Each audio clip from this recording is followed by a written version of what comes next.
Bismillahirrahmanirrahim. Assalamualaikum warahmatullahi wabarakatuh. Waalaikumsalam warahmatullahi wabarakatuh. Alhamdulillah, wassalatu wassalamu ala rasulillah. Segala puji bagi Allah, salawat dan salam kepada Nabi kita Nabi Muhammad Sallallahu Alaihi Wasallam. Ayah bunda dimanapun ayah bunda berada, mudah-mudahan Allah senantiasa memberikan kesehatan lahir batin dan anak keturunan yang soleh soleha. Amin ya Allah ya Rabbal Alamin.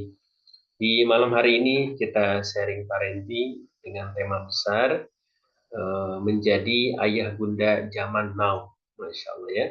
Dan ini rangkuman daripada materi bulan Mei yang sekarang di akhir bulan ya. Di akhir bulan kita coba akan ulas dan bahas. Nanti barangkali ada pertanyaan atau mau menanggapi boleh ya, bisa ditulis di kolom chatnya atau nanti bisa buka audio untuk bertanya. Kemarin kita coba bahas ada 4 materi. Yang pertama, menumbuhkan jiwa peduli lingkungan. Yang kedua, membangun generasi amanah dan anti korupsi. Yang ketiga, ini mendidik antara mengenal batas hiburan, bahaya dan amanah. Dan yang keempat, menjadi ayah dan bunda zaman now. Baik, kita awali pertemuan malam hari dengan bacaan basmalah. Bismillahirrahmanirrahim. Yang pertama mengenai menumbuhkan jiwa peduli lingkungan. Nah, ini sangat penting sekali ya. Bahkan hari ini lingkungan kita harus kita rawat, lingkungan kita harus kita bagaimana rapihkan, bahkan mungkin indah.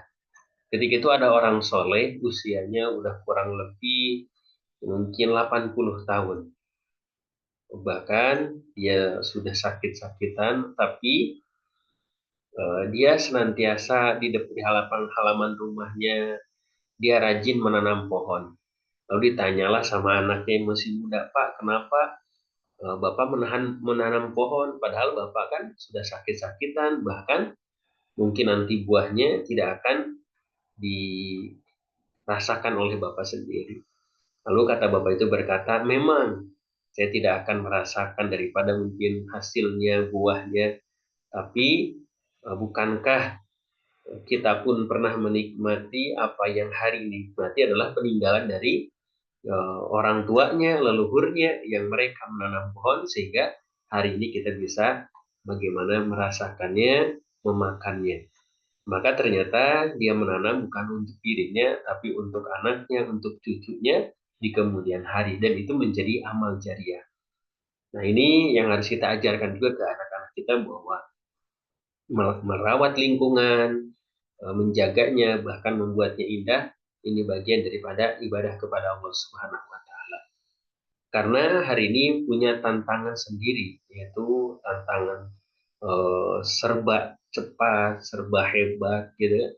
Lingkungannya yang sudah mungkin boleh jadi kadang-kadang tidak terurus. Jadi diibaratkan kenapa tidak dirawat, kenapa tidak disayangi, karena manusia zaman sekarang sudah serba instan ya, serba instan. Kalau dulu mungkin manusia langsung dengan alamnya untuk menghasilkan buah-buahan gitu kan. Akhirnya ternyata setelah itu ada petani. Jadi manusia itu nggak langsung harus menanam, tapi beli sajalah ke petani. Nah, sekarang juga udah nggak harus ke petani, tapi apa si petani itu sudah jual di pasar. Jadi kalau punya uang, tinggal beli ke pasar. Lalu ketika di pasar lebih canggih lagi, dibawa ke supermarket ya, dibawa ke mall. Jadi tinggal beli aja ke sana kalau punya uang. Jadi kenapa sekarang nggak peduli kepada lingkungan? Jadi ngerasa bahwa manusia kalau punya uang, ya dia punya segalanya. Dia bisa beli mangga, bisa beli stroberi, apel dan seterusnya. Padahal dia nggak tahu prosesnya adalah itu dari alam, sehingga kurang peduli kepada alam di sini. Maka kita harus mengingatkan bahwa ketika kita pengen sesuatu, bahwa itu adalah harus dirawat alam dengan bagaimana jangan merusak lingkungan, buang sampah yang mungkin sembarangan, akhirnya menimbulkan bencana. Nauzubillah min dzalik. Maka ini kalau punya anak-anak mungkin boleh jadi ya hari ini bisa diajak ada studi lingkungan ya. Udah mulai beberapa sekolah di sekolah swasta itu kita buat program namanya studi lingkungan. Studi lingkungan mungkin anak-anak melihat tanaman-tanaman, belajar merawat tanaman, bahkan menanamnya. Nah, ini sangat baik sekali bahwa dia belajar daripada lingkungan. Bukan hanya mungkin di ruangan yang ber-AC, melihat layar atau menulis, tapi ada kurikulum tambahan yaitu studi lingkungan. Untuk apa? Untuk membangun kerapihannya, untuk membangun kebersihannya, dan seterusnya. Maka kurikulum dasarnya adalah ketika itu bagaimana menjaga kebersihan. Kurikulum dasarnya menjaga kebersihan. Bahkan kebersihan ini adalah sebagian daripada iman, gitu kan ya. Jadi anak kita bisa bersih, lalu menghemat energi, gitu ya, untuk dimatikan lampunya, airnya secukupnya, ya, menghemat air, gitu ya. Mungkin boleh jadi kalau yang hidupnya di daerah dekat pantai atau mungkin di dataran rendah itu kan sangat mudah air ya. Tapi ini akan dirasakan ketika hidupnya di daerah mungkin pegunungan. Nah, kebetulan ya saya di daerah Bandung, daerah pegunungan, di daerah Manglayang, kita di gunung. Nah itu air itu sangat berharga sekali, sangat harus dijaga sekali, harus dihemat sekali. Karena apa ya? Air itu bagaimana mungkin boleh jadi terbatas juga. Nah, jadi kadang-kadang kita merasakan bagaimana butuh, merasakan bagaimana penting ketika itu sangat sedikit, gitu ya.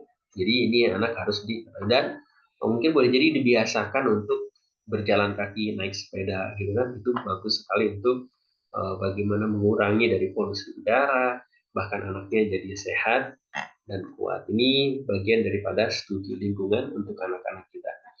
Lalu yang kedua, membangun generasi amanah dan anti korupsi. Nah, inilah yang harus kita inginkan, punya generasi yang amanah, generasi yang bagaimana jujur, generasi yang soleh, dan ini sangat kita butuhkan. Hari ini kita butuhkan orang-orang yang jujur, orang-orang yang amanah, orang-orang yang soleh. Kalau mungkin orang-orang yang pintar udah banyak sekali gitu ya, tapi ketika dia nggak amanah, nggak jujur, maka orang ini nggak percaya, bahkan dibenci sama orang lain.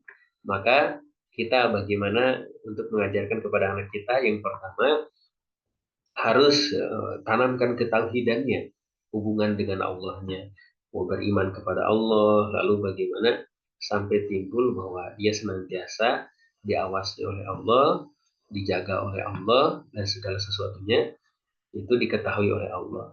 Maka ketika sudah tertanam, maka akan terhindar dari namanya maksiat, apalagi kalau ternyata ayah bundanya menjadi teladan, maka insya Allah itu akan menjadikan anak yang soleh, anak yang amanah dan jujur. Maka ini masukkan juga ya kurikulum yaitu amanah dan jujur. Kalau tadi studi lingkungan, misalkan nanti bunda bisa sharing, alhamdulillah mengenai kebersihan, mengenai apa sudah bagus, maka bagaimana dengan kurikulum amanah dan termasuk kejujurannya. Sampai orang-orang soleh itu dia takut dengan bagaimana memakan makanan yang haram, yang makan haram subhat juga udah nggak mau gitu ya, apalagi haram. Itu salah satu inspirasinya dari Umar bin Abdul Aziz ya, yaitu senantiasa menjaga dirinya, keluarganya, bahkan prioritas daripada diri dan keluarganya adalah itu nomor dua. Nomor pertama adalah masyarakatnya, umatnya, yaitu harus diutamakan dibanding diri dan keluarganya. Itu sangat hebat dan luar biasa. Nah, maka ini menjadi inspirasi bagi kita. Karena amanah dan jujur ini harus ditanamkan dimanapun mereka berada. Jadi bukan karena langsung seperti membalikan telapak tangan yang mudah menjadikan orang yang jujur, orang yang amanah, tapi perlu proses, perlu bagaimana pendidikan daripada ayah dan bundanya. Lalu yang ketiga, ini mendidik anak mengenal batas antara hiburan, bahaya, dan amanah. Ini udah masuk ke anak yang remaja ya. Kalau tadi mungkin studi lingkungan di masih usia dini kita ajarkan. Lalu bagaimana masuk tentang amanah dan jujur, ya harus sudah tertanam dari kecil. Nah ini biasanya anak ini udah mulai remaja ya. Dalam remaja udah pengen main, udah ada hiburan, ya. Bahkan mungkin ada sesuatu hal yang bahaya. Mainnya main motoran dan motornya balap-balapan, motor-motornya di knalpot yang berisik. Jadi ada tantangan sendiri bagi anak gitu. Nah, kita harus mengajarkan bahwa ada batas yang mungkin boleh jadi hiburan ini jangan sampai mencelakakannya. Dan ternyata dalam sebuah penelitian hampir 15 juta, lebih daripada 15 juta remaja di Indonesia mengalami masalah mental. Ya, ada kecemasan, depresi, stres, trauma, bahkan ada yang nggak bahagia. Kenapa sih aku seperti ini gitu kan? Kenapa aku nggak punya motor bagus? Kenapa aku nggak punya HP iPhone? Kenapa aku? Wah, jadi pertanyaannya banyak-banyak yang mengarah ke tidak bersyukur gitu ya.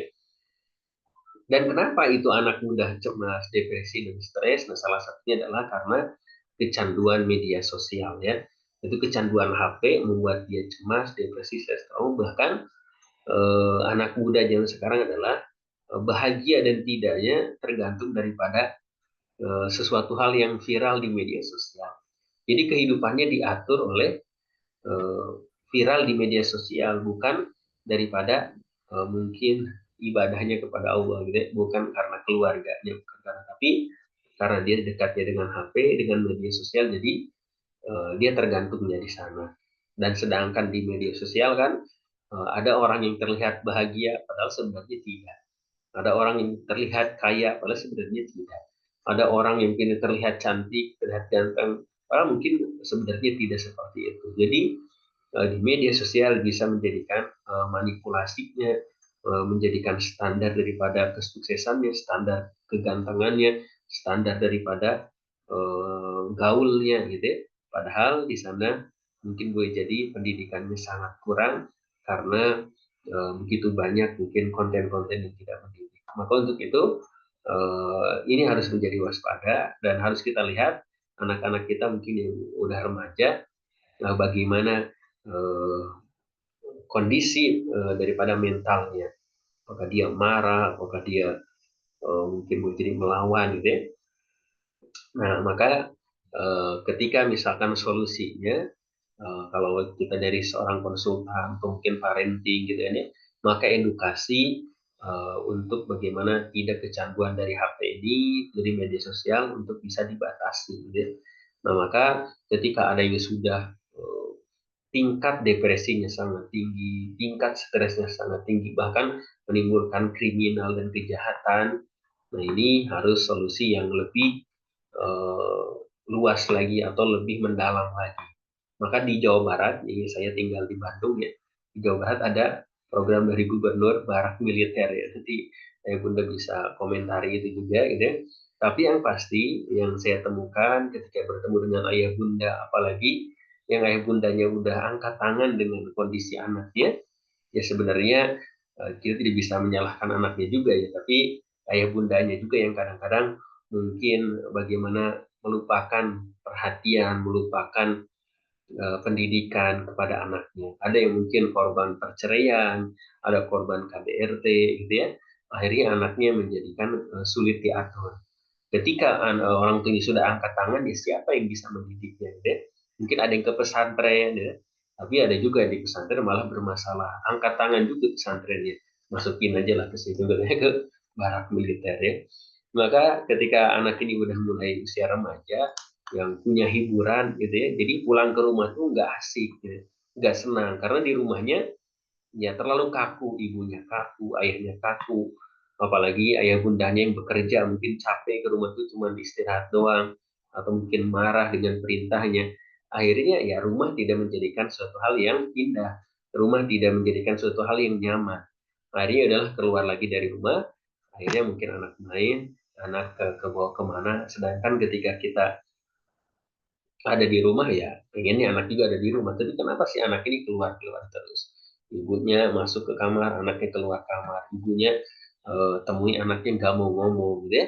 Maka itu anak usia remaja yang bagaimana harus kita bina, kalau dalam Islamnya dalam tarbiyah gitu ya, remaja dalam tarbiyah Islam itu idealnya sehingga anak memiliki akhlak, memiliki adab, bahkan masa mudanya dipakai ibadah kepada Allah Subhanahu wa taala. Mungkin ini yang paling hebat ya, ketika orang tua itu ibadah ya, ya harusnya memang seperti itu karena udah orang tua. Tapi ketika anak muda, anak kita yang masih muda lalu ternyata rajin ibadah, itu kan lebih hebat lagi. Maka inilah keutamaan memiliki anak yang remaja lalu ditarbiyah dan jadi soleh, maka itu menjadikan hebat luar biasa. Ketika misalkan anak kita sudah mulai bisa ngobrol, sudah mulai bisa diskusi, maka boleh tuh bagaimana diajarkan konsep hisab, konsep pertanggungjawaban di hadapan Allah. Belajar bagaimana tentang mungkin beribadah kepada Allah ya. Karena ya, kadang-kadang kita yang ngerasain bahwa kita ini ketika misalkan udah menjadi orang tua atau semakin tua menyesali kan sekarang kenapa dulu nggak maksimal belajar, kenapa dulu di masa mudanya tidak banyak prestasi, mungkin seperti itu kan ya. Jadi ayah bunda bagaimana memberikan pengalaman nasihat-nasihat kepada anak-anaknya supaya bisa memanfaatkan di masa mudanya. Lalu yang keempat, inilah yang menjadi pembahasan kita, yaitu menjadi ayah bunda zaman now. Memang tidak mudah menjadi ayah bunda zaman now, karena tantangannya tadi, semakin anak itu semakin cerdas, semakin tahu wawasan, apalagi melihat mungkin perbandingan di luar sana, sehingga kita pun sebagai orang tua harus terus belajar. Anak ini misalkan dia lebih pintar daripada kita, dia lebih hebat daripada kita, ya. Bahkan kita yang nggak tahu mungkin banyak tentang media sosial, nah, tapi anak kita lebih tahu itu dan dia bisa belajar dari mana saja. Maka sebagai motivasinya kalimat dari Ali bin Abi Thalib adalah ajarilah anakku sesuai zamannya karena mereka hidup di zaman bukan di zamanmu, gitu ya. Maka ini harus kita pelajari. Kalau misalkan dulu kan kita nggak punya HP, ya. Anak sekarang punya HP. Di HP-nya lagi bukan hanya tentang telepon dan bisa kirim pesan, udah bisa download aplikasi. Itu mau belajar apapun ada di sana. Mau download Al-Quran, download bahasa, gitu ya.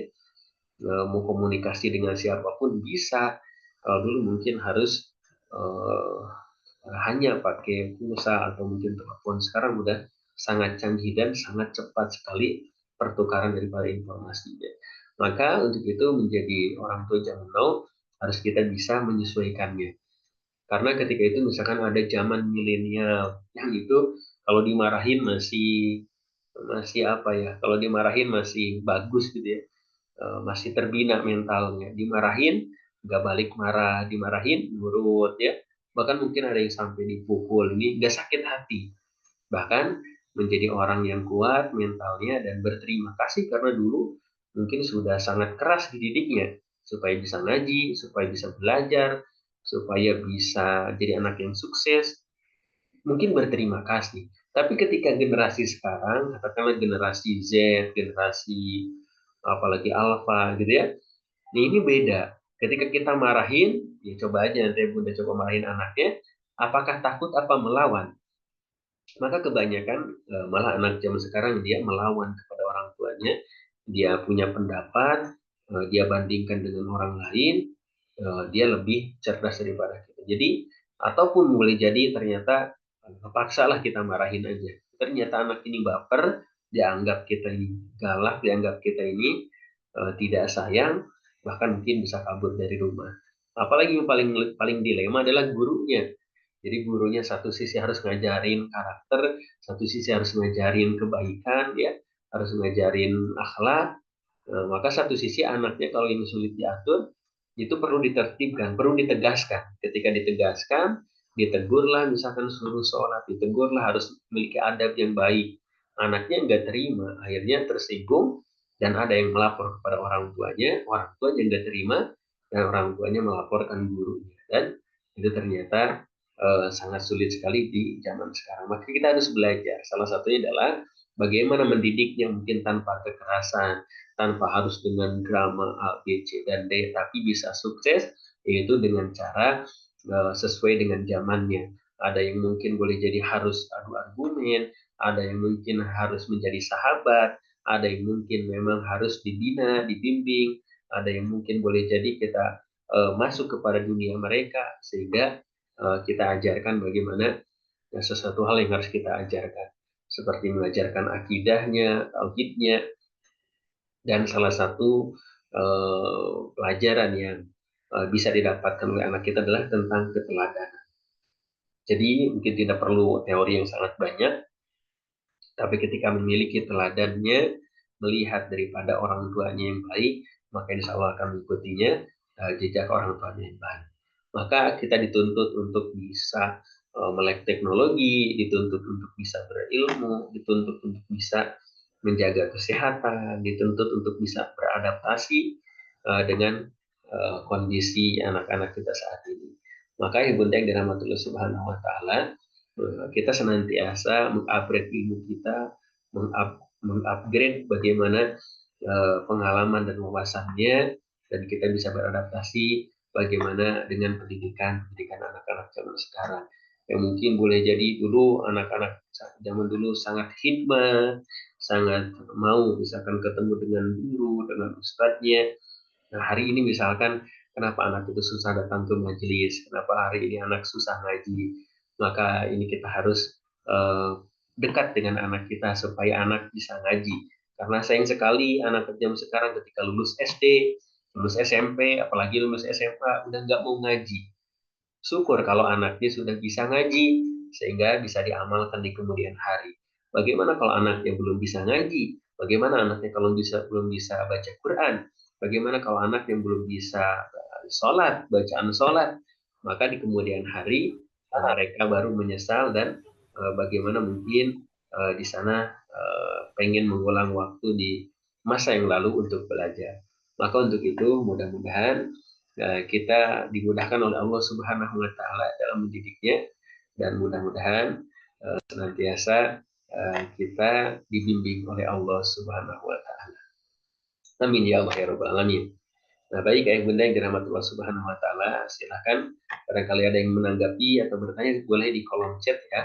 Sambil saya sampaikan berita kelas di bulan Juni ya, bulan Juni. Masya Allah, terasa waktu terus berjalan, dan kalau tidak salah kelas online kita alhamdulillah sudah lebih dari 5 tahun ya berjalan, Masya Allah ya. Dan mudah-mudahan bagaimana mendapatkan manfaat-manfaat ya, keberkahan daripada kelas-kelas kita ini. Baik, di bulan Juni ini ada mabrur sebelum berangkat haji ya, atau mabrur sebelum ke Baitullah. Masya Allah itu ya. Ini mungkin ada di antara saudara ya bunda yang sudah berangkat ya ke Baitullah untuk melaksanakan haji ya, Masya Allah ya. Bahkan dari kelas-kelas kita, dari alumni-alumni member kita, banyak juga yang selalu bagaimana meminta doa gitu ya. Ada yang berangkat umroh, berangkat haji, Masya Allah. Sangat bahagia sekali ketemu dengan ayah bunda yang soleh dan soleha, yang bagaimana mungkin sudah dipanggil oleh Allah Subhanahu wa taala untuk menunaikan ibadah haji. Nah, bagi kita yang belum, ya, menjadi motivasi, dan mudah-mudahan yang sudah berangkat diberikan haji yang mabrur. Dan bagi kita yang belum, maka mudah-mudahan kita bisa mabrur sebelum berangkat gitu ya. Mabrur di sini adalah bagaimana akhlaknya, ibadahnya, segala sesuatunya memantaskan diri. Karena ketika berangkat itu adalah mungkin perlu biaya gitu ya. Nah, perlu biaya, perlu kekuatan. Jadi itu harus bagaimana mengumpulkan hal tersebut, bahkan mungkin nunggu antrian. Tapi bagaimana tidak menurunkan semangat kita walaupun belum berangkat, tapi kita harus punya motivasi untuk bisa mabrur, atau motivasi untuk bisa menunjukkan akhlak terbaik meskipun belum pernah menginjakan kaki di tanah suci.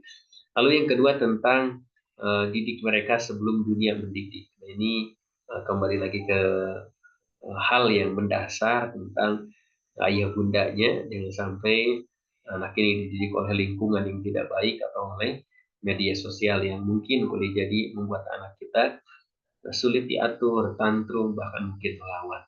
Lalu yang ketiga, membesarkan anak di jalan ketaatan. Masya Allah, ini adalah jalan orang-orang soleh dan para nabi ya, itu di jalan ketaatan yang menghasilkan bagaimana kebahagiaan dunia dan juga akhirat.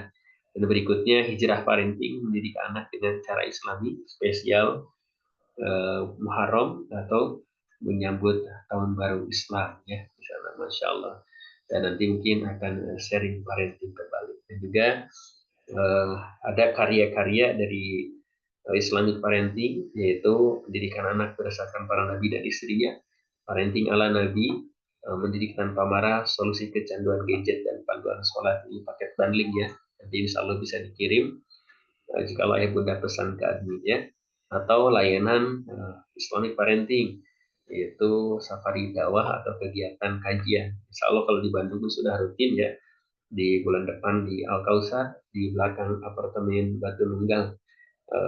Nanti ayah bunda bisa cari aja info dan jadwalnya di Support Dakwah Indonesia, dan kami ucapkan terima kasih dari program kita yang disupport oleh ada ayah Bunda Ais, Bunda Anissa, Bunda Erna, dan ayah bunda lainnya untuk berjalannya one day one hadis, kajian atau safari dakwah atau muliakan guru ngaji. Masya Allah ya bunda yang dirahmati Allah Subhanahu Wa Taala. Mungkin itu di malam hari ini sharingnya Bunda Deni dan ayah bunda lainnya.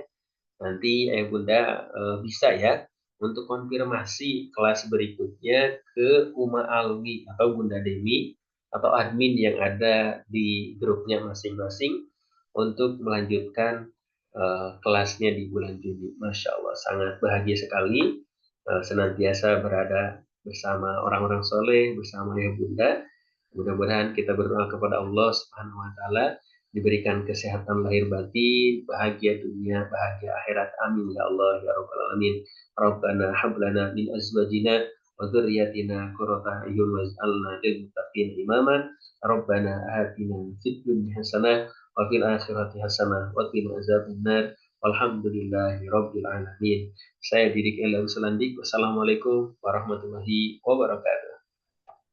Waalaikumsalam warahmatullahi wabarakatuh.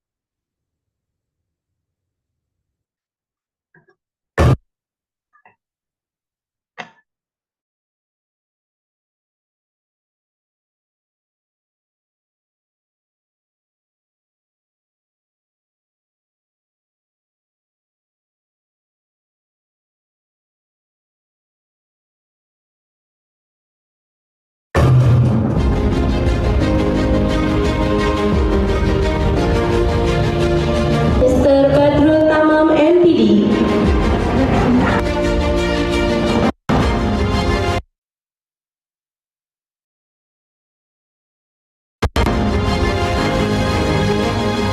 Seminar parenting mendidik tidak mendadak.